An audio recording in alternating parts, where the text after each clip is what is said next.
দুর্গাদেবী অর্জুনের বিয়ে ফিক্সড করে দেয় অন্য একটি মেয়ের সাথে।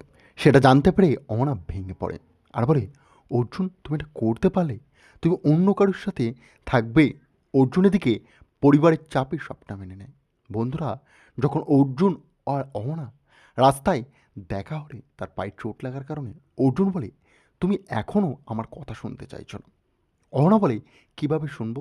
তুমি যে পরপুরুষ, অন্য কারোর সাথে তোমার বিবাহ বন্ধন হচ্ছে, তাই আমি তোমার কথা শোনার জন্য যোগ্য মনে করছি না। তখনই অর্জুন অহনার ব্যাগটা নিজের কাঁধে নিয়ে বলে, আমাকে দায়িত্বটা দাও, আমি বুঝে নিচ্ছি। তুমি চলো আমার সাথে চুপচাপ, আর বেশি কথা বলবে না। আমার স্কুটারে করে বাড়ি ছেড়ে দিয়ে আসবো তোমাকে। অর্জুন তখন ভাবতে থাকে, অহনা এখনও কতটা মিষ্টি, কেন যে আমি ওর সাথে ডিভোর্সটা নিলাম বুঝতে পারছি না। অর্জুন আর অহনা একে অপরের দিকে চোখে চোখ রেখে দেখতে থাকে। তারপরেই অহনা বলে, আমাকে বাড়ি যেতে দাও। অর্জুন বলে, চুপচাপ আমার সাথে চলো, আমি যেটা বলেছি। নিজের পায়ে চোট লেগেছে, এই অবস্থায় তুমি বাড়ি কোনোভাবেই যেতে পারবে না। তখনই অহনা বাধ্য হয়ে তার হেলমেটটা পরে নেয় এবং অর্জুন তাকে হেলমেটটা পরতে সাহায্য করে। অহনা বারবার সেটা লক করার চেষ্টা করলেও পারে না। তখনই অর্জুন বলে, আজ পর্যন্ত তুমি আমার সাহায্য ছাড়া কিছু করতে পেরেছো? সঠিকভাবে কিছুই করতে পারোনি। আমাকেই বারবার এগিয়ে আসতে হয়েছে তোমার জন্য। দেখেছিলে তো পুতুল বিক্রি করতে গিয়ে বরদাদা কীভাবে ফেঁসে গেছিলো? সেটা আমি এসেই বাঁচিয়েছি। তখন অহনা বলে, আচ্ছা ঠিক আছে, তুমি চালাও। তারপরেই অর্জুন ধীরে ধীরে গাড়ি চালায়। আর অহনা বলে, কি হচ্ছে কি, তুমি এত ধীরে গাড়ি চালাচ্ছ কেন? অর্জুন বলে, রাস্তা প্রচণ্ড খারাপ, আমাকে ধরে বসো। এবং এই কথাবার্তার মাঝখানে তারা বাড়িতে চলে আসে। অহনাকে বাড়ির সামনে ড্রপ করে দিয়ে অর্জুন চলে যায়। এদিকে সতুমাও বলে, কিরে অহনা, তুই কীতে করে আসলি? আমি একটা স্কুটারে আওয়াজ পেয়েছি, তুই কি স্কুটার চেপে এসছিস? অহনা মুখের দিকে তাকিয়ে সতুমামার সঠিকটা বলতে পারে না, কারণ সে যে সত্যমামার সামনে কি করে বলবে অর্জুনের স্কুটার করে সে এসছে। তাই সে না বলে। সত্যমা বলে, তাহলে কি আমি সিসিটিভি ক্যামেরা চেক করব? তুই স্কুটারে আসিসনি, আমার হয়তো বয়স হয়েছে, কিন্তু কান এতটাও খারাপ হয়নি। আমি চিনি কোনটা স্কুটার আওয়াজ আর কোনটা হেঁটে হেঁটে আসার আওয়াজ। আমার বাড়ির সামনে তার বাড়িও নেই, তাই একটু বুঝে শুনে বল অহনা। তখন অহনা বলে, হ্যাঁ আমি স্কুটারে করে এসেছি। তখনই সত্যমা, কার স্কুটার? তোর কি কোনো বন্ধু হয়েছে? অহনা বলে, না না, কোনো বন্ধু হয়নি, আমি অর্জুনের স্কুটারে এসেছি। সত্যমা বলে, তোর কি পিছু করছো অর্জুন? তোকে আবারও অশান্তি সৃষ্টি করার চেষ্টা করছো অর্জুন? তাহলে আমি অর্জুনকে ফোন করে সবটা বলি, দুর্গা মাকে বলাটা উচিত তো বিষয়টি। তখনই অহনা বলে, না না, কোনো দরকার নেই, আমারই ভুল, আমি রাস্তা দিয়ে যেতে যেতে অ্যাক্সিডেন্ট করেছিলাম, তাই আমাকে সাহায্য করে অর্জুন বাড়িতে পৌঁছে গেল। তখনই সত্যমা বলে, তুই তো আমাকে একবার ফোন করবি, আমি তোকে দিয়ে যেতাম। তারপরে দুজনা কথাবার্তা বলতে থাকে। এদিকে অহনার ভাবনায় বয়ে যেতে থাকে অর্জুন। সে বারবার ভাবে, কিভাবে অহনাকে ফেরত পাবো, আমি কি কোনো ভুল করছি? পেছন থেকেই তারা বৌদিরা সেখানে উপস্থিত হয়, সাথে মিলিয়েও থাকে।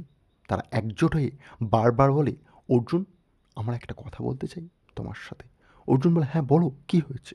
তখনই পারো বলে, একবার ভেবে দেখো তো অর্জুন, তুমি কি কোনোদিন অমনাকে ভালোবাসতে পেরেছো? ওকে আপন করার চেষ্টা করেছো? কোনোদিনই পারোনি। আর সবাই মেয়েটাকে দোষারোপ করছে, সবাই সবারটা দেখছে, কিন্তু অহনা, সে যে বেচারি এই বাড়ি ছেড়ে চলে গেল, সত্যি খুব ভালো মেয়ে ছিল। তখনই অর্জুনকে হাত ধরে তার মিলি বোঝায়, বলে, কেন করছিস এমন ভাই? বোঝার চেষ্টা কর, তোর তো আমি দিদি হই, আমি যখন বলছি কোনো দরকার নেই রে, ফিরিয়ে নিয়ে আয়, আমাদের বাড়িটা সবাই আনন্দ করতো।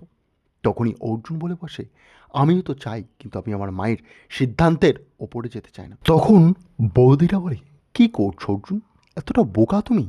আজকেকার জামানায় দাঁড়িয়ে তুমি এসব কথা বলছো? তুমি তোমার মায়ের সিদ্ধান্তের ওপর যেতে চাও না? তুমি কি তাহলে চাও না অহনায় বাড়িতে আসুক? তুমি যদি চাও যে থাকো, আসুক, তাহলে মা, বাবা এসব কিচ্ছু ম্যাটার করে না আজকেকার সময়। নিজের ভালোবাসা, নিজের চাওয়াটা আগে। আর আমরা বৌদিরা চাইছি তো। দেখো পারো, এই মিতা, এই চারুলতা, সবাই এখানে আছি, এমনকি তোমার ফুটফুটে মিলিও আছে এখানে, সেও তোমাকে সমত দেবে। মাকে ঠিক বুঝিয়ে ফেলবো, তুমি যাও, অমনের সামনে একবার ক্ষমা চাও, সবটা ঠিক হয়ে যাবে। অর্জুন বলে, ইম্পসিবল, আমি ওর সামনে ক্ষমা চাইবো? তুমি ভাবলে কি করে?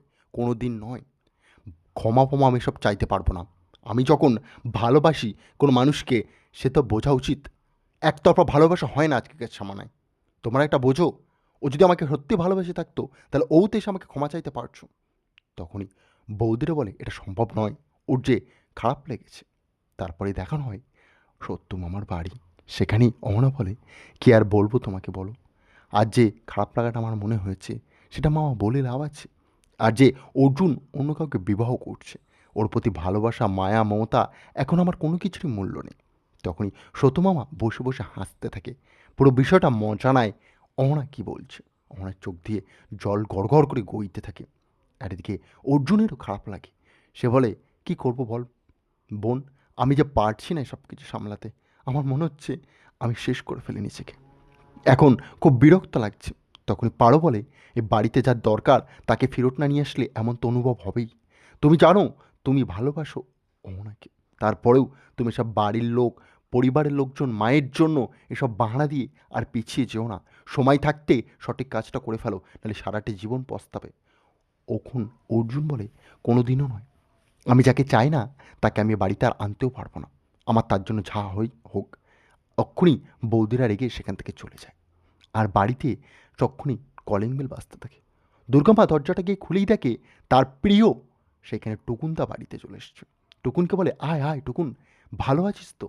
টুকুন খুশিতে বলে, হ্যাঁ, কেন আসবো না, যে বাড়িতে আনন্দের সময়, বিবাহ হচ্ছে, এখন খুশি না থাকলে হয়?